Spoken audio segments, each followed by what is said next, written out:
So we put the guys through a variety of testing in week 1. There's some interesting results. We're just going to quickly recap some of the interesting results that came out of the testing.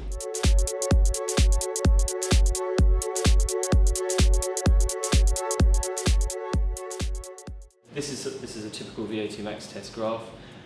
You can see here the blue line is oxygen and the red line is carbon dioxide. So as you can see here, the oxygen and carbon dioxide slopes start to switch, and this is what we call the ventilatory threshold.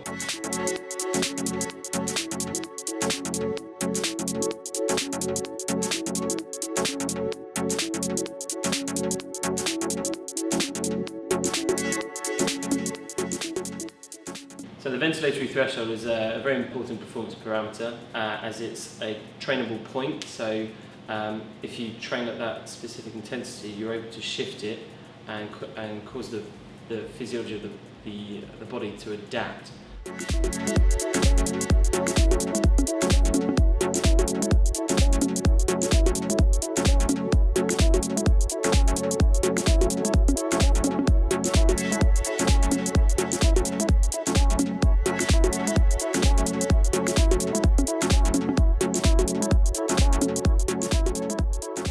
What I fancied, depending on what mood I was in, how much energy I had, if I wanted to get out of the house, and what the weather was like, to be honest. It would kind of all depend. So it just was variety. If I fancied doing a bit of interval training, I'd do that. If I just fancied going leisurely swim with a friend, I'd do that. It wasn't focused, it was doing stuff because I was in the mood to do it, as opposed to kind of an end goal. Okay, so this is Steph's bike VO2 max graph. As you can see, with the growth, as intensity increases, she increases the demand of oxygen. The ventilatory threshold point occurs around 180 watts, which correlates to a heart rate of 160, and then her VO2 max occurred around 250 watts, which was around a heart rate of 185.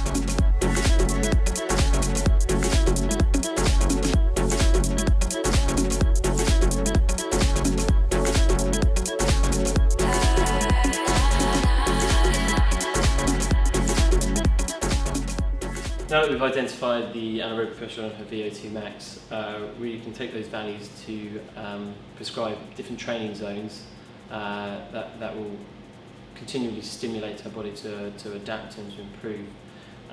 With a sport like triathlons, which Steph's doing, it's important that this threshold value is higher so she can produce more power and run at a faster speed without fatiguing for extended periods of time.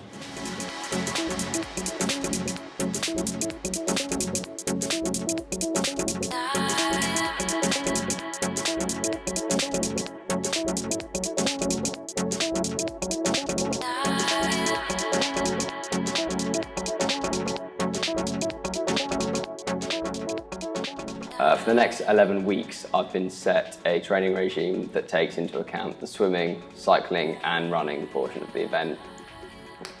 So a lot less focus on the swimming than previously. I've got a mixture of different intensity sessions, so some days I've got like a high intensity bike run, but other days I'll have like a slow, relaxed cross trainer, so I get the entire range. So not only am I building up my lactate, I'm also working on my aerobic fitness and stuff like that. So as you can see in Josh's graph, he increases his oxygen demand. He hits his anaerobic threshold, or ventilatory threshold, at 14 kilometers an hour, which correlates with a heart rate of 165 beats per minute and a oxygen uptake of 46 milliliters per minute per kilogram. His maximal values, so his something called VO2 max, so maximal oxygen consumption, was at 57.6, which puts him in the excellent category, with a heart rate of 195 beats per minute.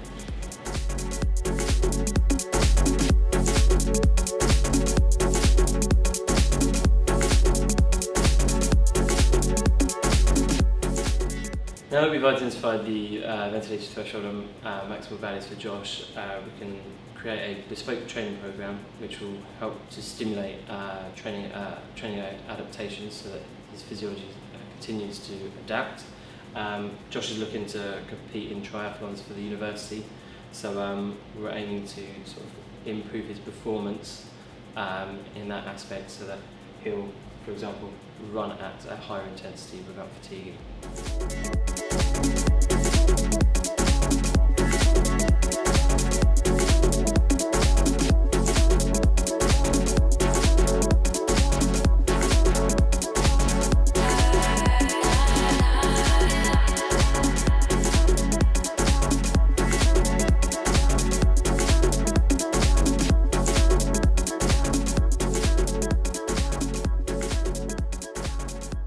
Training's been great. It's been really, really hard work, but I've enjoyed it, and it's been good to see how to use the gym equipment more.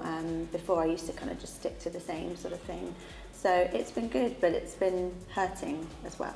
Moving on to Susie, she did a different type of test in comparison to Josh and Steph.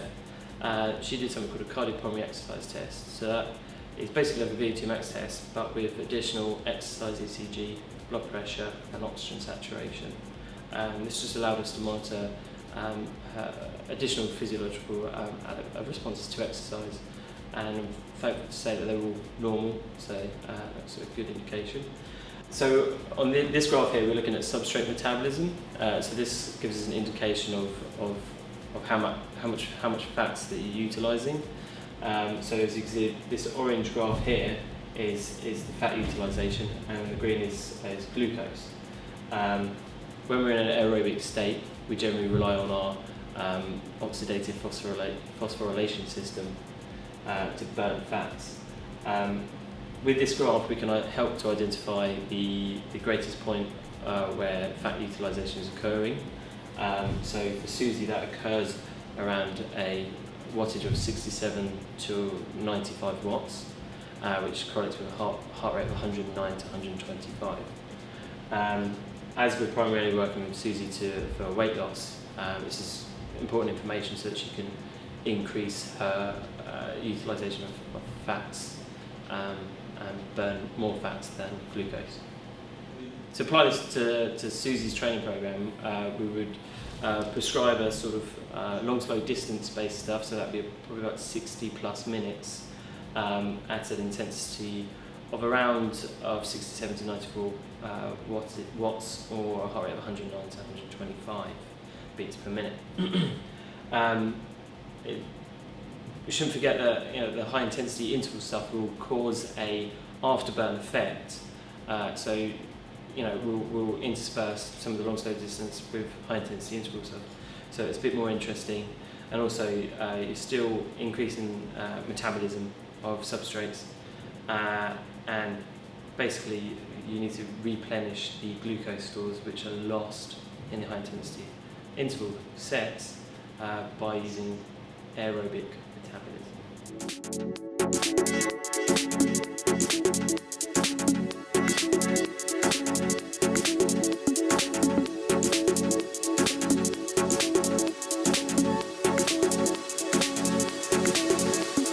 The purpose of this test is to assist the participant in basically identifying specific training zones which are individual to their physiology. So no longer will the guys as part of this SSP project be training blind. They'll be training specifically, so they're making the greatest adaptations for either for performance or for health gains.